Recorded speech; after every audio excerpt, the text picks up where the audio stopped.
Hola, mi nombre es José Eduardo Telles Espinosa. Esto es Charlas de Amparo.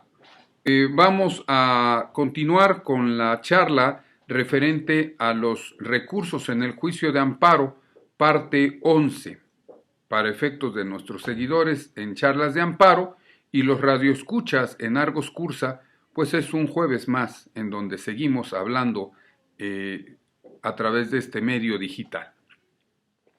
Te reitero la invitación a que leas y te motives leyendo entre tocas y expedientes La vida enseña.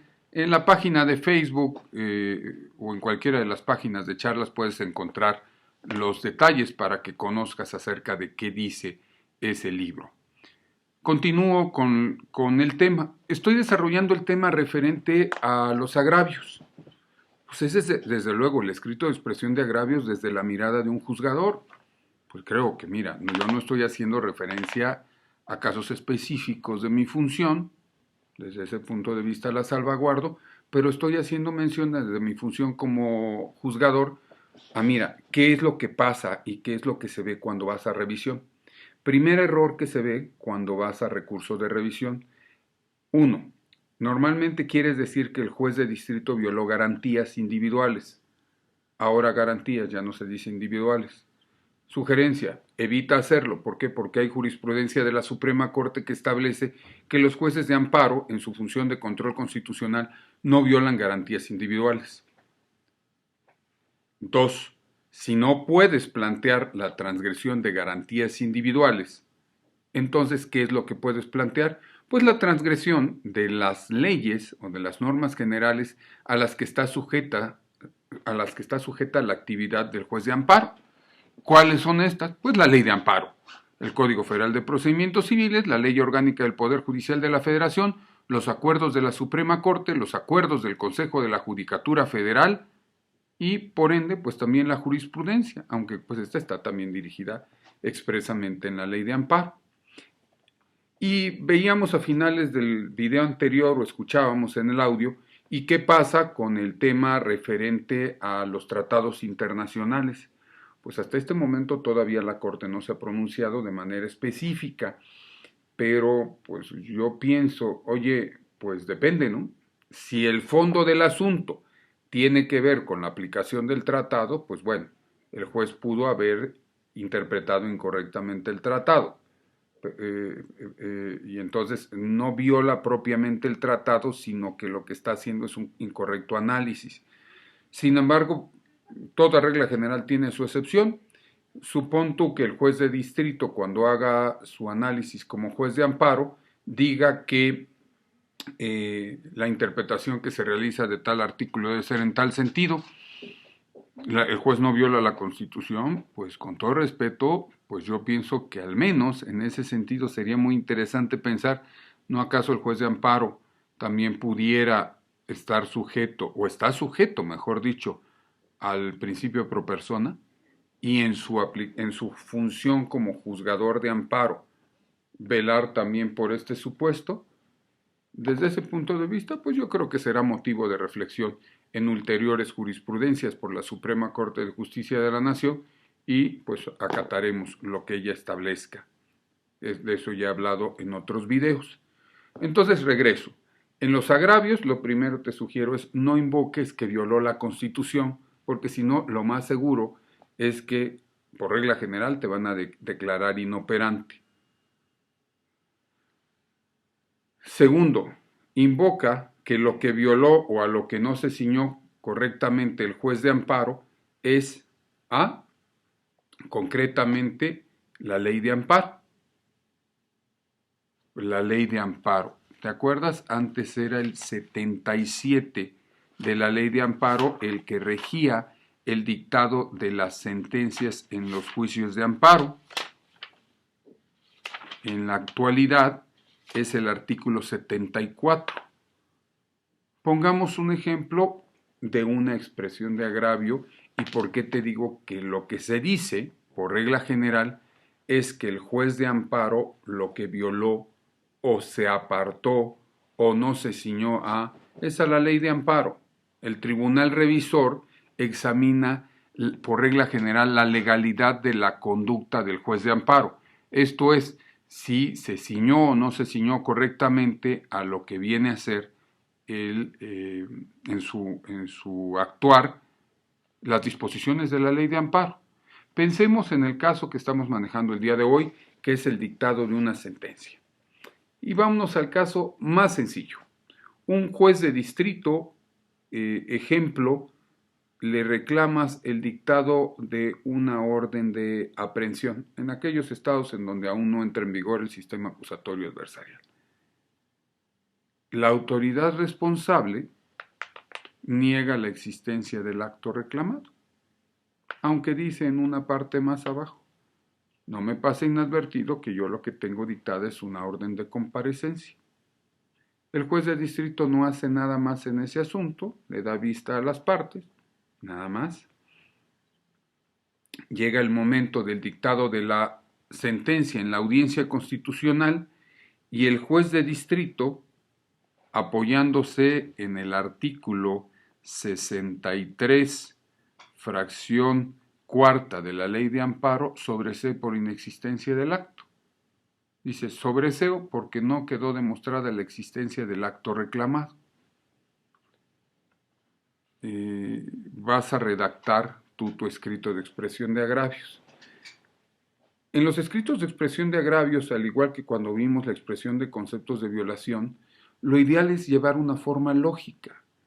Y la forma lógica es la del silogismo: premisa mayor, premisa menor y conclusión.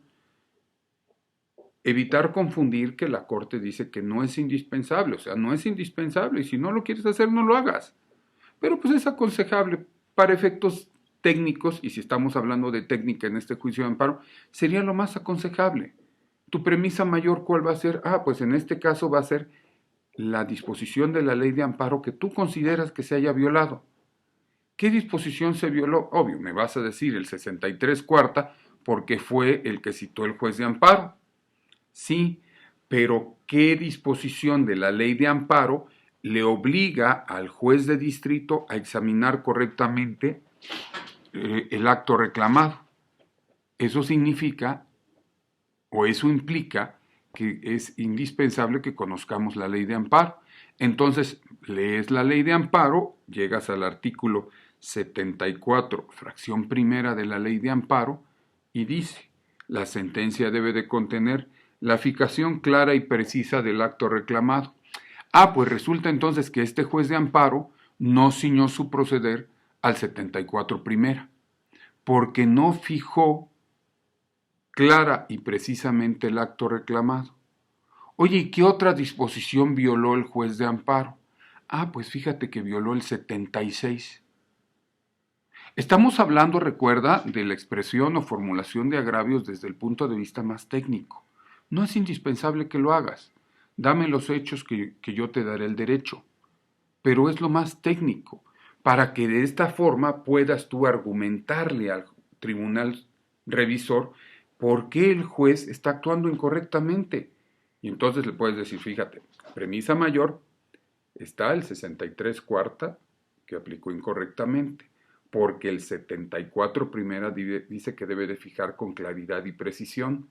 El 76 dice que debe de leer en su integridad.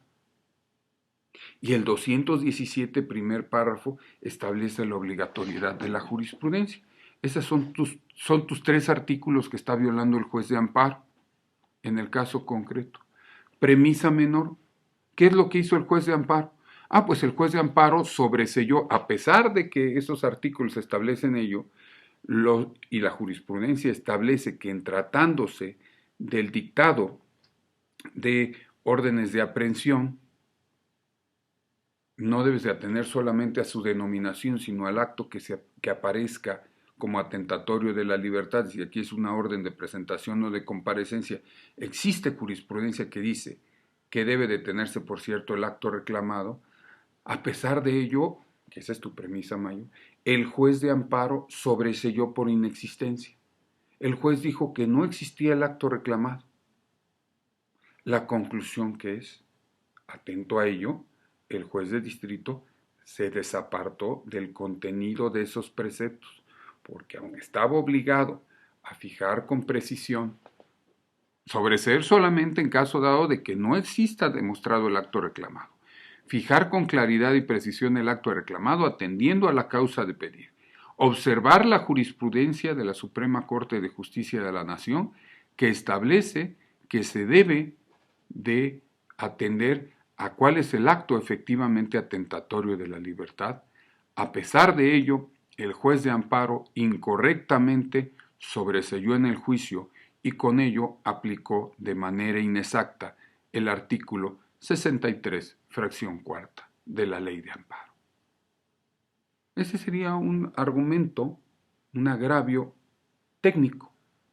¿Lo quieres hacer más sencillo? Pues lo puedes hacer en un solo párrafo. ¿Qué es indispensable? Veamos una segunda técnica, es una técnica más común, más práctica, llamemos así, menos técnica pero más práctica. ¿Qué te invito a que tomes en consideración? Es muy importante que tengas en cuenta cuando redactes un agravio, controvertir en todo momento todas y cada una de las consideraciones realizadas por el juez de amparo, regla general. Ya veremos más adelante violaciones al procedimiento y demás. Si el juez de distrito sobreseyó por inexistencia del acto reclamado, y tú vienes diciendo, oye, incorrectamente el juez sobreseyó porque fíjate que la orden de aprehensión sí existe porque estamos en un país injusto y no hay leyes, no sé, y haces un discurso político, pues técnicamente no estarías refutando correctamente lo que dijo el juez de amparo. Te tengo una buena noticia, sería materia penal. Y desde ese punto de vista, acorde con el artículo 79, fracción tercera, inciso A, te supliría la deficiencia. Pero la idea es que te vuelvas un abogado técnico, no vas a llegar con tu cliente a decir, mire, gané el asunto, y lo leo, oiga, pero le suplieron. Ah, bueno, pero mi sugerencia es que seas un abogado técnico y desde ese punto de vista estamos en charlas de amparo buscando cómo redactes este tipo de agravios de la manera más técnica y precisa posible. Entonces te decía, hay una segunda forma en donde solamente refutas lo que dijo la autoridad. Entonces dirías, mira, contrario a lo que dijo la autoridad, el juez de amparo, en el caso concreto debía de tener por existente el acto reclamado, porque a pesar, si bien es cierto, en el informe justificado se negó la existencia del mismo, de la lectura integral del mismo y de las constancias adjuntas a aparece con claridad que lo que se libró es una orden de comparecencia, sin que yo tuviera conocimiento como quejoso si era de aprehensión o de comparecencia, porque pues no tenía yo intervención en ese juicio tradicional, y menos en la etapa de averiguación o en la consignación misma. Entonces esa es una forma muy práctica en donde refutas. Si te dio 5 razones, combate esas 5 razones. Cuando hablé de conceptos de violación decía que son como las patitas de una araña, ¿no? Imagínate una araña pegada a una pared, si eres ecologista y quieres irle despegando y llevarla ahí a otro lugar donde no le haga daño algo, pues la irías despegando patita por patita. Si no eres ecologista seguramente le vas a dar un zapatazo, pero bueno, no es la idea. Entonces, es muy importante cuando redactes tus agravios, lo primero es, acuérdate, se está formulando a través de ellos cuáles son los motivos de disenso o de inconformidad en contra de la actuación del juez de amparo. ¿Qué es lo que hizo mal? ¿Cómo se desapartó de la ley de amparo? Y al desapartarse de la ley de amparo, esto trajo como consecuencia que la violara. Y entonces el tribunal colegiado, al ser un tribunal revisor, examinará si el juez de amparo se apartó su proceder de la ley de amparo, de la ley orgánica, del Código Federal de Procedimientos Civiles, de la jurisprudencia, que en este caso, te decía yo, si le dices, oye, violó la Constitución porque no acató el 16 constitucional, pues técnicamente sí, o sea, sí la violó, pero no lo podemos examinar en la revisión, porque existe jurisprudencia que dice que no podemos examinar.